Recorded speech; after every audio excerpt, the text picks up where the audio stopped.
दुनिया में एक बीमारी फैली हुई है जिसने पूरी दुनिया की नींद उड़ा रखी है। भारत में भी इस बीमारी का आंकड़ा काफी लाखों तक पहुंच चुका है और दुनिया भर में यह आंकड़ा बढ़ता ही जा रहा है।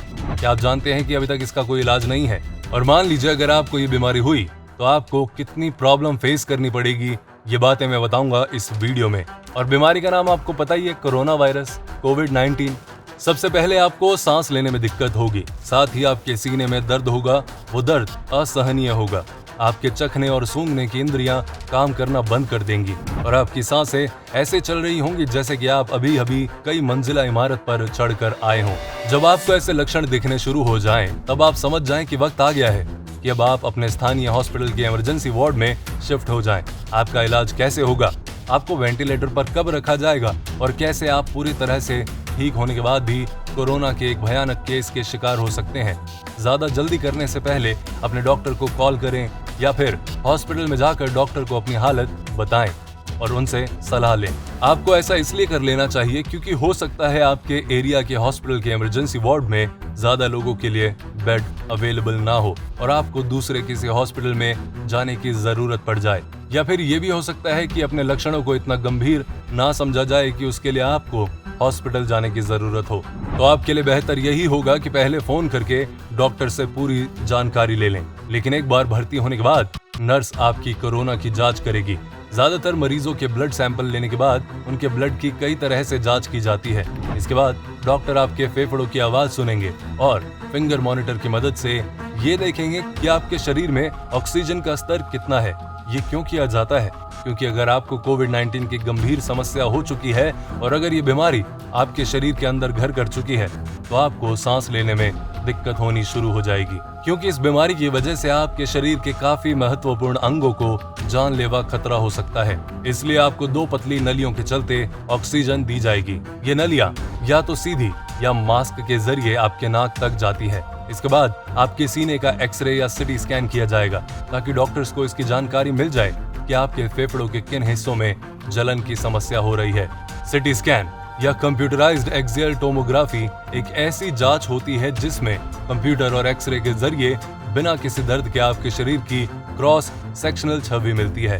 सिटी स्कैनर एक बड़ी चौकोर या गोल एक्सरे मशीन होती है जिसके बीचों बीच एक गोलाकार टनल होता है। यहाँ से डॉक्टर आपके सीने को देख पाते हैं। आपके सिटी स्कैन के दौरान आपको एक टेबल पर लेटाया जाता है। ये टेबल धीरे धीरे टनल से गुजरती है। गेंट्री नाम की एक बड़ी रिंग आपके शरीर के इर्द गिर्द घूमती रहती है। उसमें एक ऐसी ट्यूब होती है जिससे एक्सरे की किरणें निकलती हैं और एक डिटेक्टर जिसमें शरीर में रेडिएशन का पता लगाया जाता है। गेंट्री के घूमने से किरणें अलग अलग एंगल से आपके शरीर की तस्वीरें लेती हैं। फिर ये सारी सूचना कंप्यूटर तक जाती है जहां आपके फेफड़ों के 3D मॉडल की तस्वीर तैयार की जाती है। इसके जरिए डॉक्टर्स आपके कोरोना संक्रमण की गंभीरता को तय कर पाते हैं। जब आपके डॉक्टर के पास आपकी कोरोना संक्रमण से जुड़ी सारी जानकारी आ जाती है, उसके बाद ये सवाल सामने आता है कि इसके बाद का इलाज किस तरह या कैसे तरीकों के साथ किया जाता है। अब सवाल ये उठता है कि कोरोना वायरस के इलाज के लिए अब तक कोई दवा दुनिया के किसी देश के पास उपलब्ध नहीं है, तो फिर लोग ठीक कैसे हो रहे हैं? कोरोना वायरस के इलाज को लेकर विश्व स्वास्थ्य संगठन का कहना है कि अब तक इसकी कोई दवा उपलब्ध नहीं है। दवा बनाने के लिए बहुत से देश लगातार कोशिश कर रहे हैं, लेकिन फिलहाल जो लोग वायरस संक्रमण की वजह से भर्ती हैं, उनका इलाज लक्षणों के आधार पर किया जा रहा है। कोरोना संक्रमित मरीजों के इलाज के लिए विश्व स्वास्थ्य संगठन और भारतीय आयुर्विज्ञान अनुसंधान परिषद ने भी गाइडलाइंस जारी की हैं। इनके मुताबिक अलग अलग लक्षणों वाले लोगों के इलाज के लिए अलग अलग ट्रीटमेंट बताए गए हैं और दवाओं की मात्रा को लेकर भी सख्त निर्देश हैं। नॉर्मल खांसी, जुकाम या हल्के बुखार के लक्षण होने पर मरीज को तुरंत अस्पताल में भर्ती करने की जरूरत नहीं भी हो सकती और उन्हें दवाएं देकर इलाज जारी रखा जा सकता है। लेकिन जिन मरीजों को निमोनिया या गंभीर निमोनिया हो, सांस लेने में परेशानी हो, किडनी या दिल की बीमारी हो या फिर कोई भी ऐसी समस्या जिससे जान जाने का खतरा हो, उन्हें तुरंत आईसीयू में भर्ती करने और इलाज के निर्देश हैं। दवाओं की मात्रा और कौन सी दवा किस मरीज पर इस्तेमाल की जा सकती है, इसके लिए भी सख्त निर्देश दिए गए हैं। डॉक्टर्स किसी भी मरीज को अपने मन मुताबिक दवाएं नहीं दे सकते। कुछ मरीजों को एंटीबायोटिक दिया जा सकता है, ये दवा सीधे रूप से तो कोरोना से नहीं लड़ती, लेकिन इस दिशा में कारगर जरूर हो सकती है कि आपके फेफड़ों में कोई दूसरा बैक्टीरियल संक्रमण ना हो। लेकिन अभी कोरोना के लिए कोई भी खास तौर पर दवा नहीं है, तो ऐसे में सारी जिम्मेदारी आपके शरीर में रोगों से लड़ने वाले सिस्टम यानी कि इम्यून सिस्टम की बनती है। ऐसे में यही आशा की जाती है कि आपका शरीर इस बीमारी से लड़ पाए और ये ऑक्सीजन थेरेपी और देखभाल आपके लिए कारगर साबित हो। अगर सब कुछ सही दिशा में जाता है तो आपका रोगों से लड़ने वाला सिस्टम धीरे धीरे वायरस को मार देने वाले अगर खून के अंदर मौजूद ऑक्सीजन का स्तर ज्यादा गिरने लगे तो डॉक्टर आपके इलाज में तेजी लाते हुए आपको हाई फ्लो नोजल ऑक्सीजन पर रखेंगे। इसका मतलब ये हुआ कि एक मशीन आपके शरीर के तापमान के अनुसार साफ हवा को आपकी नाक के अंदर धकेल रही होगी। ऐसे में आपको 100% तक की कंसंट्रेशन में हर मिनट 60 लीटर जितना ऑक्सीजन दिया जा सकता है। हालांकि इसको लेकर एक चिंता ये भी है कि ऐसा करने से वायरस हवा में घुल मिल सकता है और आसपास मौजूद मरीजों और स्वास्थ्य कर्मियों या दूसरे लोगों को संक्रमित कर सकता है। इस खतरे से बचने के लिए कुछ हॉस्पिटल्स में नेगेटिव दबाव वाले कमरे होते हैं। ये अलग थलग बनाए हुए ऐसे कमरे होते हैं जो एक खास तरह के वेंटिलेशन सिस्टम से लैस होते हैं। यहाँ की हवा आपको उल्टे दबाव के चलते कमरे से बाहर की ओर नहीं जाती। इस हवा को यहाँ से एक फिल्टर सिस्टम की मदद से बाहर कर दिया जाता है। अफसोस इस बात का है कि हर हॉस्पिटल के अंदर ऐसे कमरों की सुविधा नहीं है। अगर हाई फ्लो नोजल का तरीका काम नहीं आता तो तब उसके बाद डॉक्टर्स आपकी जान बचाने की आखिरी कोशिश करते हैं और आपको मैकेनिकल वेंटिलेटर पर रखते हैं। आपको आईवी के जरिए दवाइयां दी जाती हैं। मैकेनिकल वेंटिलेशन का पहला चरण एंडोट्रैकियल इंटुबेशन है। आपके सोने के बाद आपके डॉक्टर्स लैरिंगोस्कोप नाम के एक उपकरण का इस्तेमाल करेंगे। ये उपकरण एंडोट्रैकियल ट्यूब को उसकी सही जगह तक पहुंचाता है।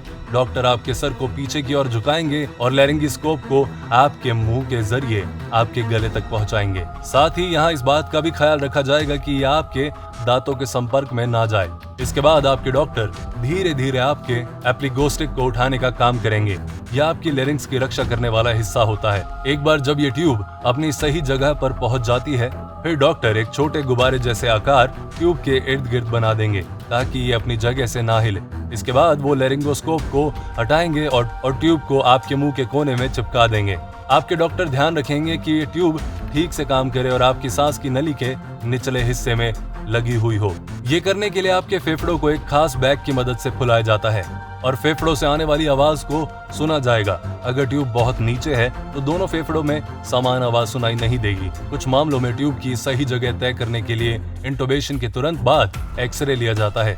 एक बार ये एंडोट्रैकियल ट्यूब अपनी सही जगह पर लग जाए, फिर आपके डॉक्टर इसे मैकेनिकल वेंटिलेटर से जोड़ देंगे, जहां एक खास तौर से डिजाइन किया हुआ पंप होता है। इस पंप के जरिए आप ऑक्सीजन की भरपूर मात्रा अपने अंदर लेंगे और कार्बन डाइऑक्साइड को बाहर की ओर छोड़ेंगे। शरीर में ऑक्सीजन और कार्बन डाइऑक्साइड की मात्रा पर खास तौर से नजर रखी जाती है ताकि ये सुनिश्चित किया जा सके कि वेंटिलेटर सही तरह से काम कर रहा है या नहीं। तो अभी आप सो रहे हैं और एक मशीन आपकी सांसों का ख्याल रख रही है। इस पड़ाव पर आपके बच पाने की कितनी संभावना है? अमेरिका की एक रिसर्च टीम और एक एक्सपर्ट का कहना है कि वेंटिलेटर पर जाने के बाद केवल 3 में से 1 लोगों की ही जान बच पाती है। साथ ही वेंटिलेटर का ज्यादा समय तक इस्तेमाल अगर किया जाए तो मरीज के लिए घातक साबित होता है। अगर आप इन हालातों में भी बचे रह जाते हैं तो आगे का रास्ता आपके लिए और भी लंबा होने वाला है। इस बीमारी के फैलने के शुरुआती दिनों में कुछ हॉस्पिटल्स ने शुरुआती समय में ही मरीजों को वेंटिलेटर पर रखना शुरू कर दिया ताकि ऐसे इलाज से वायरस को हवा में फैलने से रोका जा सके।